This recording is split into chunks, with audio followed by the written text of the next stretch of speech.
नमस्कार. घरोघरी मातीच्या चुली ह्या मालिकेच्या येणाऱ्या भागामध्ये आपल्याला असं पाहायला मिळतं की मुळशीमध्ये सौ आणि श्री या स्पर्धेच्या पुढील फेरीला सुरुवात झालेली असते.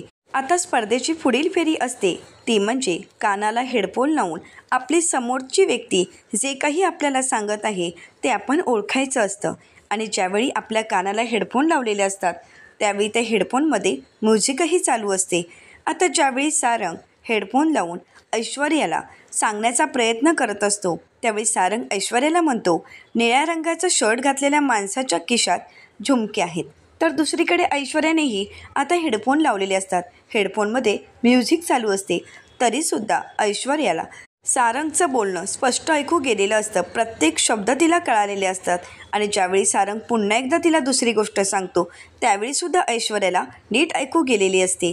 आता हे ज्यावेळी जानकीच्या लक्षात येतं त्यावेळी जानकी ऋषिकेशला म्हणू लागते, हेडफोन लावलेले असताना आणि हेडफोनमध्ये म्युझिकही चालू आहेत तरीसुद्धा ऐश्वर्याला प्रत्येक शब्द कसा काय कळतो आहे. आणि आता हे सत्य उघडकीस आणण्यासाठी जानकी सर्वांच्या नकळतच आता मोठ्यानेच म्हणते, अरे सयाजी काका आलेत, आता आपले डॅडा आलेत. हे ऐकताच ऐश्वर्या लगेच म्हणते, डॅडा आलेत. तर आता जानकी ऐश्वर्याला विचारते, तुला कसं ऐकू आलं? तुला ऐकू आलं? आता ऐश्वर्या थोडी गडबडते कारण ऐश्वर्याचं सत्य जानकीने सर्वांसमोर आणलेलं असतं.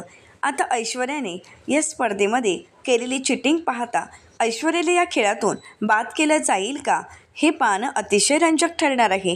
अशाच मालिकांचे नवनवीन अपडेट पाहण्यासाठी आणि मुळशीचा सौ आणि श्री कोण होत आहेत हे पाहण्यासाठी चॅनलला नक्की सबस्क्राईब करा. आजचा व्हिडिओ तुम्हाला कसा वाटला हे कमेंट करून नक्कीच कळवा. आजचा व्हिडिओ जर आवडला असेल तर व्हिडिओला लाईक करा आणि व्हिडिओ पाहिल्याबद्दल तुम्हा सर्वांचे अगदी मनपूर्वक धन्यवाद.